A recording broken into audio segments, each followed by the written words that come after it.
Hello, welcome back to our English lessons.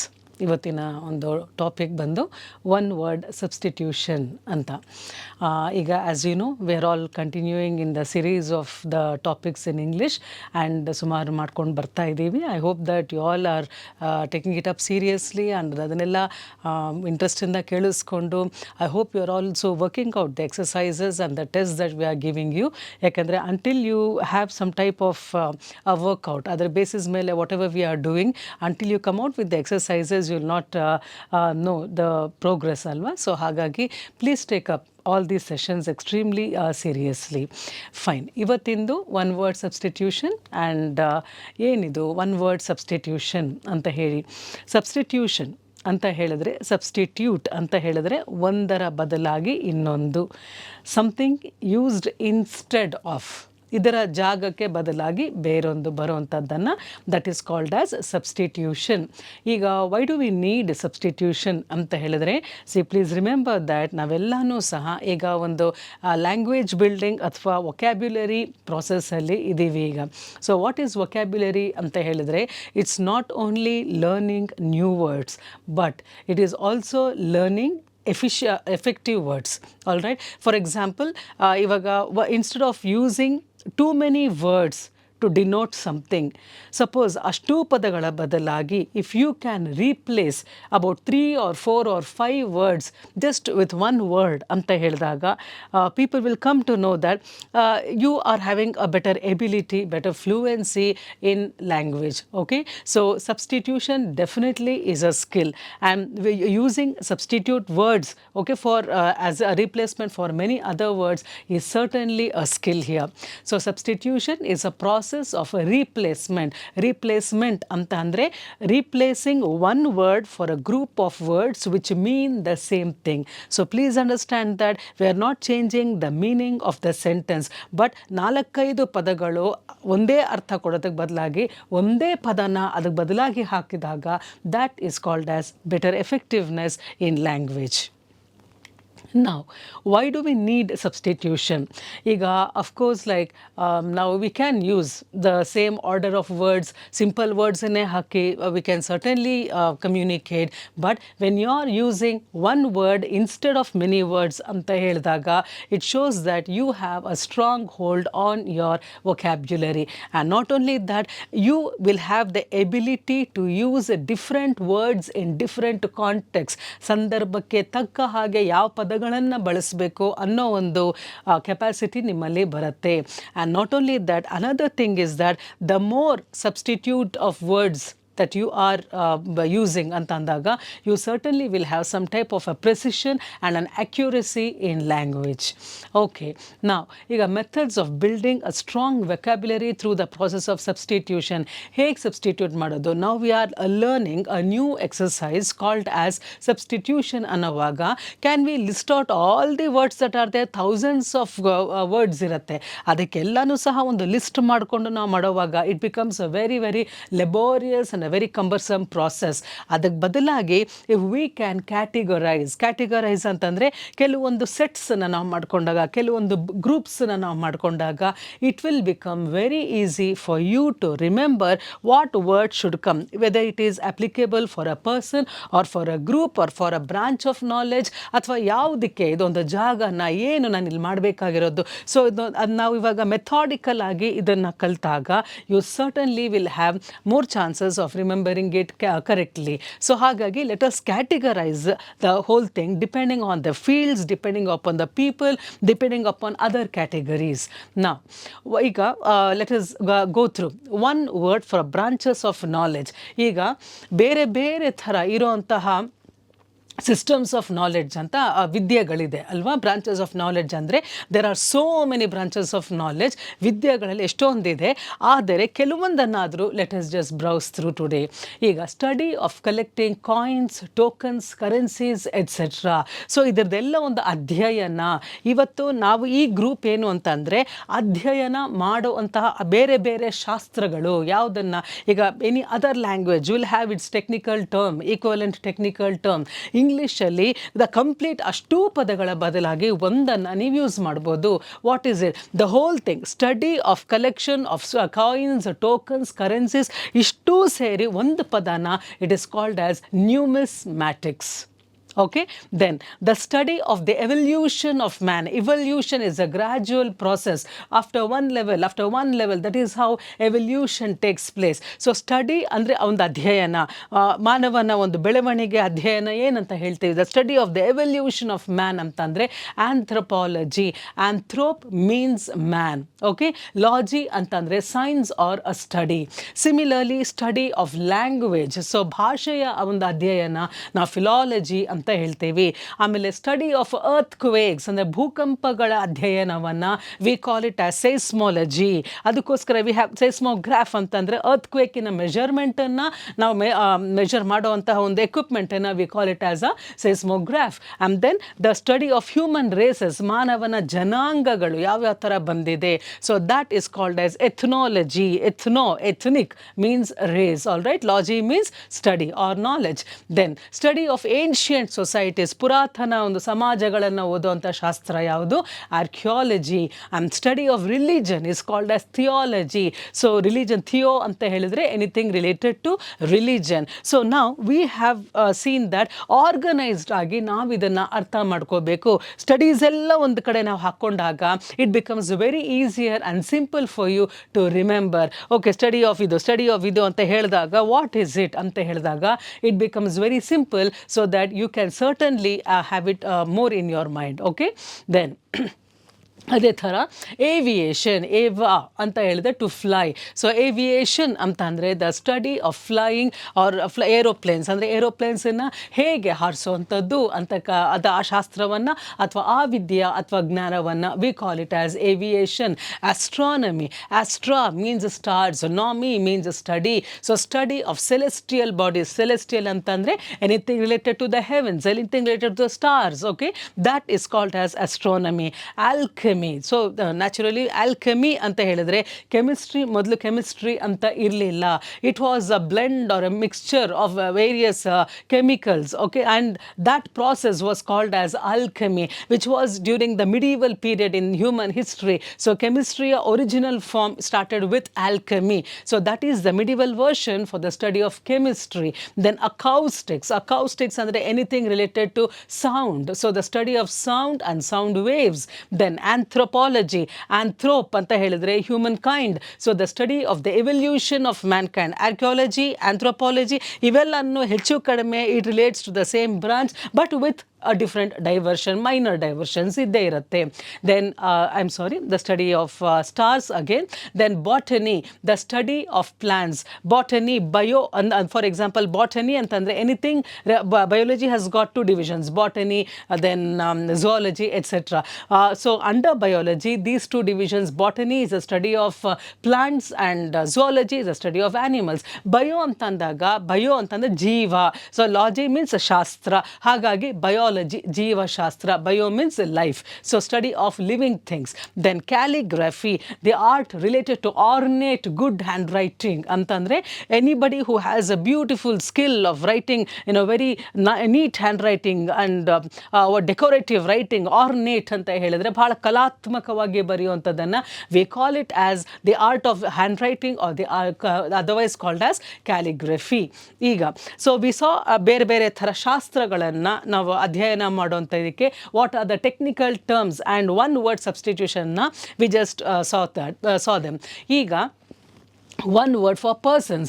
ಈಗ ಎಷ್ಟೋ that means the people who are involved in various types of activities ಅಥವಾ events ಇರ್ಬೋದು ಅಥವಾ actions ಇರ್ಬೋದು.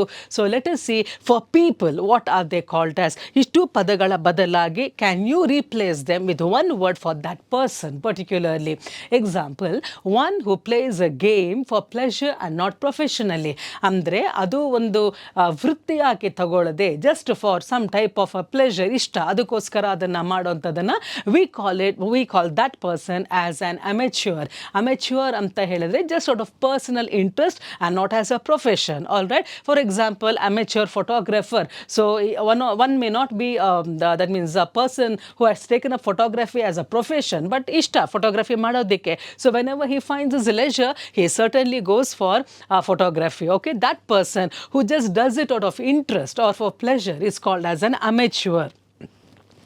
Next one who uses fear as a weapon for power.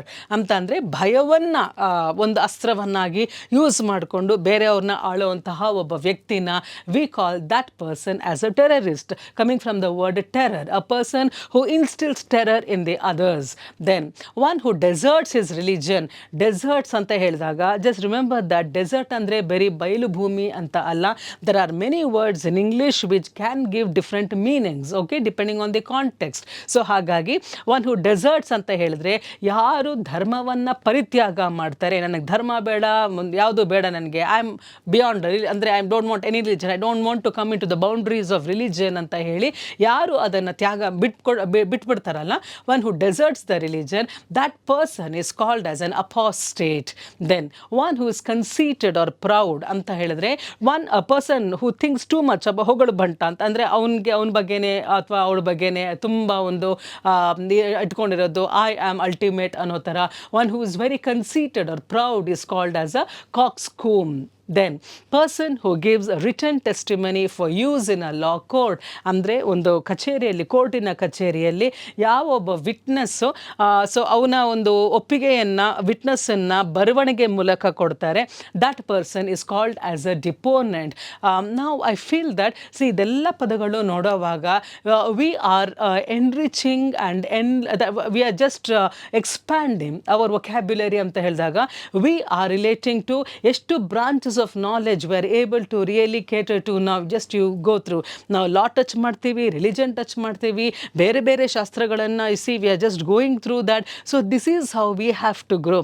Language is something which is so broad and expansive. ಹಾಗಾಗಿ you have to see that ಒಬ್ಬ ವ್ಯಕ್ತಿ ನಿಜವಾಗ್ಲೂ ಸಹ ಒಂದು ಒಳ್ಳೆ ಒಂದು ವಿದ್ಯೆ ಇದೆ ಅಂತ ಹೇಳಿದ್ರೆ it is not enough if you have complete knowledge in one or two subjects. That is very very narrow knowledge ಆಗುತ್ತೆ. Only when you have got at least some type of ಒಂದು ಸ್ವಲ್ಪ little knowledge about many branches that are there ಅಂತ ಅಂದಾಗ you go on to become more universal, more global. So ಹಾಗಾಗಿ ನಮ್ಮ knowledge ಒಂದು ನಮ್ಮ ಅಧ್ಯಯನ ಯಾವಾಗಲೂ ಸಹ it has to be in a broad perspective. So we should not see that ಒಂದೇ ಏರಿಯಾದಲ್ಲಿ I go to the top ಅನ್ನೋದಕ್ಕಿಂತ ಎಲ್ಲ ಕ್ಷೇತ್ರದಲ್ಲೂ ಸಹ ಆ ಪದಗಳು ನನಗೆ ಗೊತ್ತಿರಬೇಕು.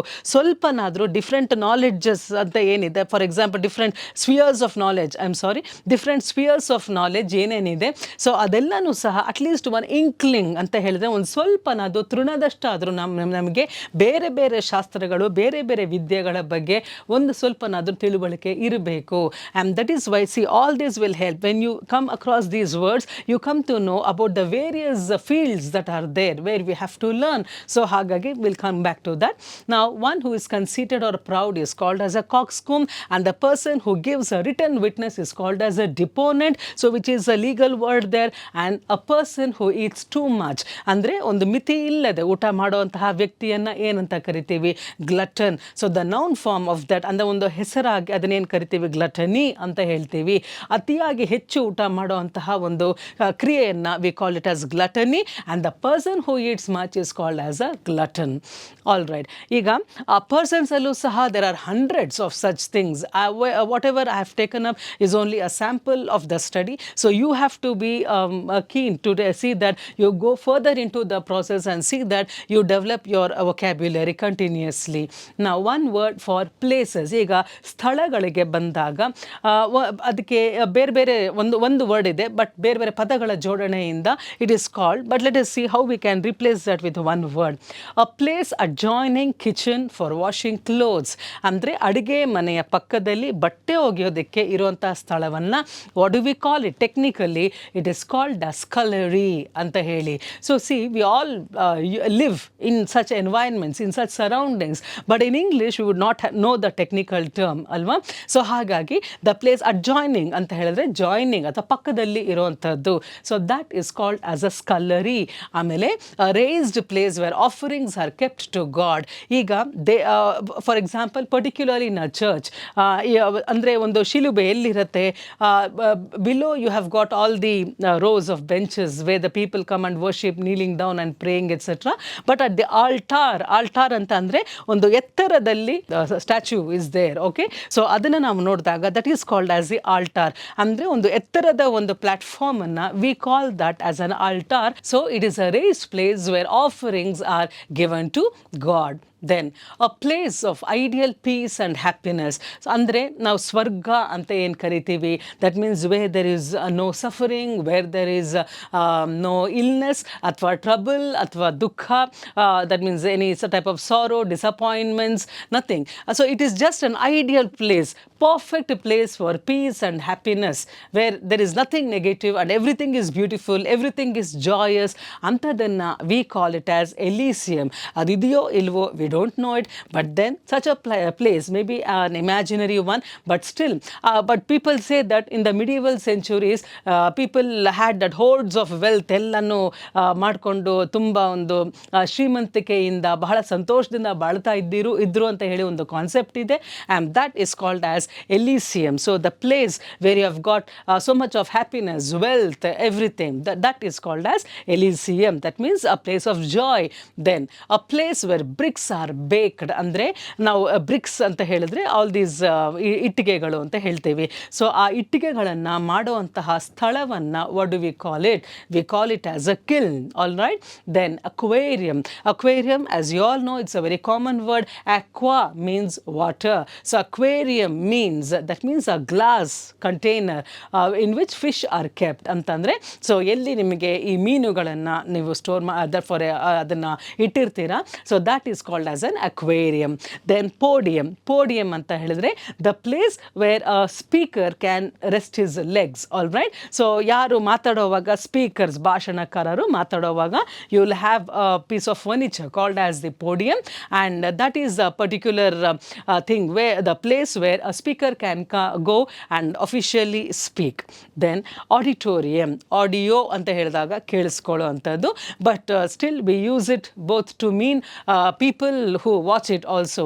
So an audience, it's like an open theater where the audience sit and watch a movie, watch a drama, or that means watch a play etc. So any type of a performance, and that is called as an auditorium.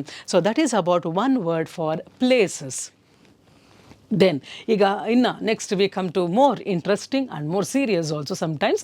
ನಾವು one word for killing mania ಅಂತಂದರೆ ಒಂಥರ ಹುಚ್ಚು, ಒಂಥರ madness, one sort of an obsession or compulsion. Okay, ಇದು ಮಾಡಲೇಬೇಕು, ಇದು ಆಗೋದಿಲ್ಲ ಅನ್ನೋ ರೀತಿಯಲ್ಲಿ. For example, let us see mariticide, not matricide, it is mariticide, the killing of one's husband.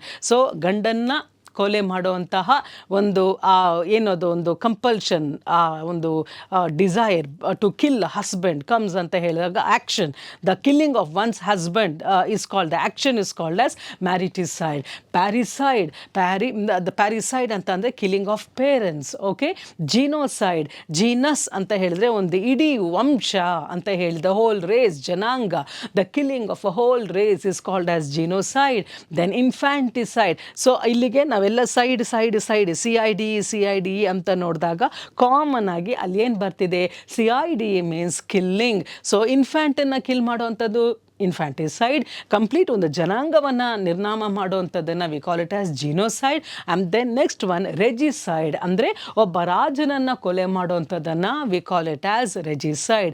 Homicide ಅಂದರೆ ಒಂದೇ, ಫಾರ್ ಎಕ್ಸಾಂಪಲ್ ಹೋಮೋ ಅಂತ ಹೇಳಿದರೆ ನಮ್ಮಲ್ಲೇ ಒಬ್ಬರನ್ನು, the killing of a human being is called as a homicide. Suicide, sui means a self. All right. So the killing of one self is called as suicide. ಈಗ after having seen all all these things, one word substitution ಅಂತ ಹೇಳಿ ನಾವು ಮಾತಾಡುವಾಗ you must know that, see, these are all vocabulary building exercises. So from the beginning, all that we have seen, like antonyms, synonyms, replacement of words, ಆಮೇಲೆ rearrangement of words, ಮತ್ತು the other things that we have done, all right, ಅದೆಲ್ಲನೂ ನೋಡಿದಾಗ ನಮಗೇನು ಗೊತ್ತಾಗುತ್ತೆ, it's not something where ಒಂದು ಸ್ವಲ್ಪ whatever minimum of English ಅದು ಇದು ಮಾತಾಡಿದ್ರೆ ವಿ ಕ್ಯಾನ್ ಗೆಟ್ ಪ್ರೊಫಿಷಿಯನ್ಸಿ ಅನ್ನೋದಲ್ಲ. We have to make sure that English is something which is so interesting, and the more ಈ ಥರ ವೊಕ್ಯಾಬ್ಯುಲರಿ ಬಿಲ್ಡಿಂಗ್ ಎಕ್ಸಸೈಸಸ್ನ ನೀವು ಕಲಿತಾ ಇದ್ದಷ್ಟು ಸಹ you will certainly have more confidence as well as thoroughness in speaking. All right, so hope that you have enjoyed the class, and see you in the next class. So bye for now. Thank you all.